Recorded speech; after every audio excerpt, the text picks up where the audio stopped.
Hi, and welcome to another video by Get It Done Home Repairs. Today we're going to be remodeling the kitchen. We're going to be replacing the upper cabinets, we're going to change the lower cabinets, and we are going to be replacing the backsplash here as well. Now, sometimes taking a backsplash off is fairly easy, but it depends when we start to pull these tiles off what happens to the sheetrock below. Because frequently what happens is when you pull the tiles off and it has the glue on there, it rips the paper apart on the sheetrock, but we're going to see how it goes. To take these cabinets apart now, you're basically just going to need a Phillips head screwdriver, whether it's electric or it's hand held. It's personal preference. Like I said, we're going to take these doors off first because it makes it a little bit lighter to hold the cabinets up. So we're going to take both doors off, and then there's going to be screws inside the door here that actually screw the cabinets together. You'll see them here, here, and here, and that's for a filler strip that we have there. And when we take this side out over here, the exact same screws that you see on this side are on this side, and what that does is it joins this cabinet to this cabinet. So we're not going to take it down as a whole bank of cabinets, we're going to take them down one at a time so that it's much easier to handle. Alright, so first thing we're going to do is we're going to take these doors off right here. So we're going to take these screws out, take the doors off, and that'll get the doors out of the way. Now the cabinets themselves are actually held to the wall. There's usually 4 screws per cabinet that hold it in place, 2 on the bottom and 2 on the top. And as you can see, they're just Phillips head screws right here. We're going to take these screws out, and then we'll lower the cabinet down and take it out. Alright, so first thing we'll do is take the doors off.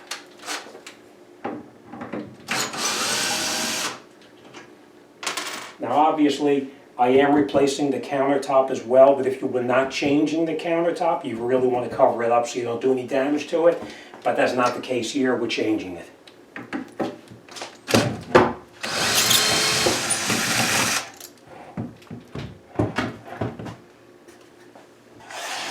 We're just going to put this door down for a second.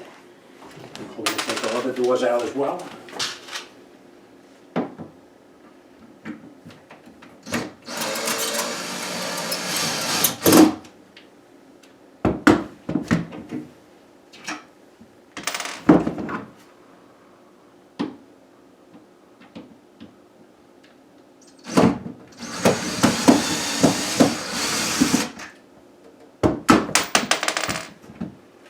Okay, now that makes it a little bit easier because now the doors, there's a little bit of weight on the doors, so now it makes it a lot lighter.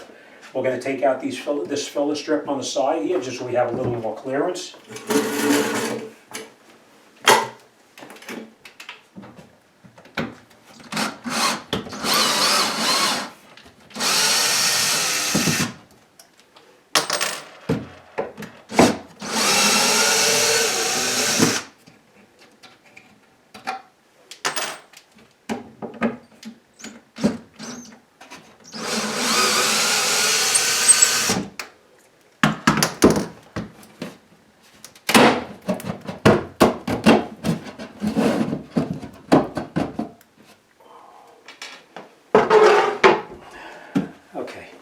Now before we do anything further on this here, we're going to take the screws out that join the cabinets to the side here. And again, they're just Phillips head screws.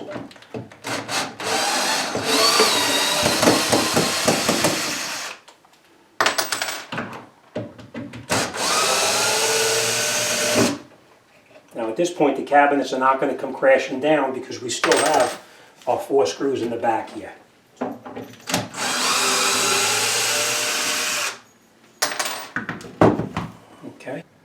Okay, so as you can see, we have the doors off of the project here. They're all removed. We took the screws out from in between here, here, and here that hold it together. These were painted cabinets, so we just took a utility knife and cut down the paint line so it should come out easier. I don't know exactly how heavy they're going to be because they are pretty old. So what I did is I put a bucket underneath here. As you know, you could probably tell by looking at it, the bucket's from a big box store. Not that I'm recommending this store, but it just happens to be one that I have here.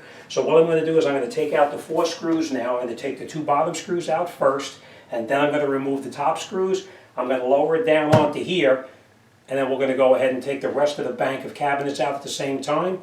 but I will cut away to it because I think I'm going to need my assistant to actually get the cabinets down and out of here, but we'll see how it goes.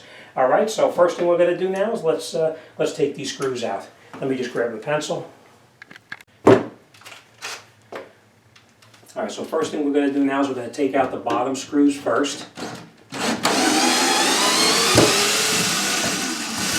These should be probably 2.5, maybe 3 inches long. Be careful because you don't know for sure if it's going to come crashing down on you. You don't know if somebody caught a beam when they put the unit together.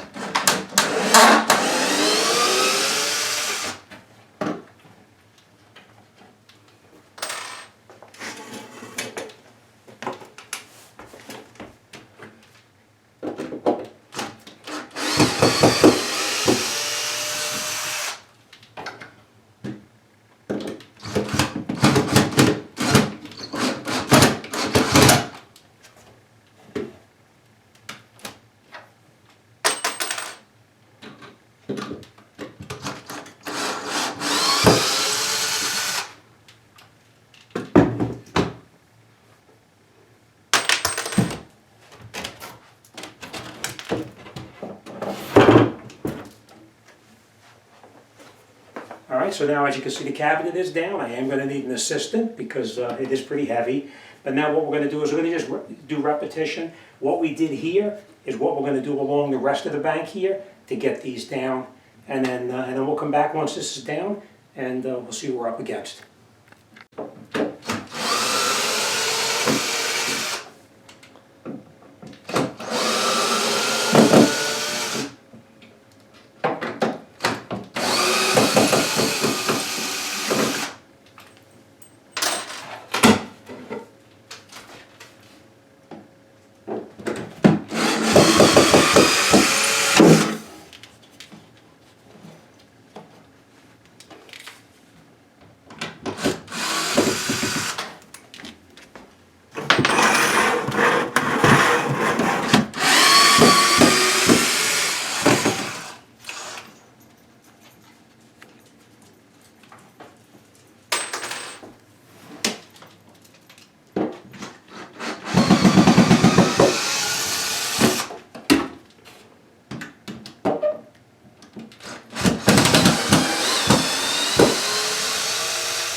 Okay, now that we have all the cabinets down and everything is clear, we did cap off any electrical that is sitting in the way, so we made sure that that's safe and not a problem. We're going to come in and we're going to take out the tiles, and the tiles can be sometimes a real pain in the you-know-what to get them off. But this one came off fairly easy, but obviously it was the top corner. Now we're going to continue down here. Now, you want to wear safety goggles or some type of glasses to keep from getting the fragments in your eyes. We're going to use something like this to get behind the tiles. But I will tell you this, do not pry like this up against the wall, because this will definitely knock a hole in the sheetrock, so be very careful. We're going to try to get behind it with this to loosen it up a little bit, but we're going to see how it goes. And worst comes to worst, we're going to come in here with a hammer, and we're just going to bang it a lot to try to break the tile joints loose so we can take them off. So, all right, let me get started on this, and once we have this down, we'll see what kind of damage we've done to the sheetrock, and then we'll go from there.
Okay.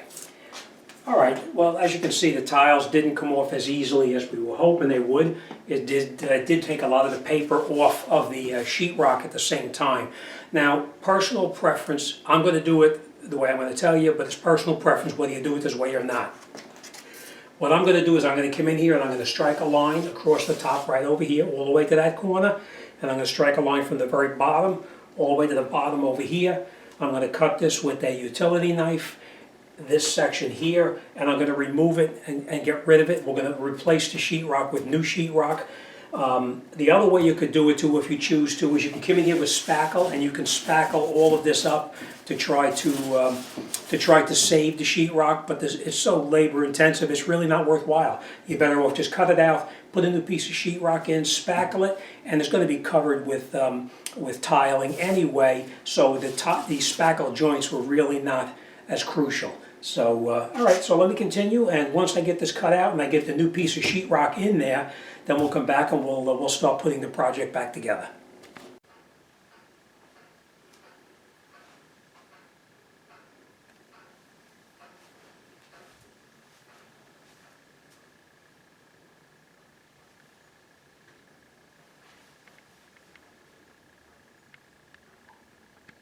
All right, so as you can see, putting that sheetrock in is really not a difficult job. It's just a matter of cutting, screwing it in, and putting some tape over it and spackling, and you're good to go. But the good thing about this now is you have a nice solid structure behind the tile to hold the tile to. The worst thing you can do is put tiles up on there, and your structure behind the tile is not that good, and it starts to deteriorate, and your tiles will become loose and fall off. With this now, you know the tiles aren't going to be going anywhere. We have a nice brand new piece of sheetrock behind it to accommodate the new tiles.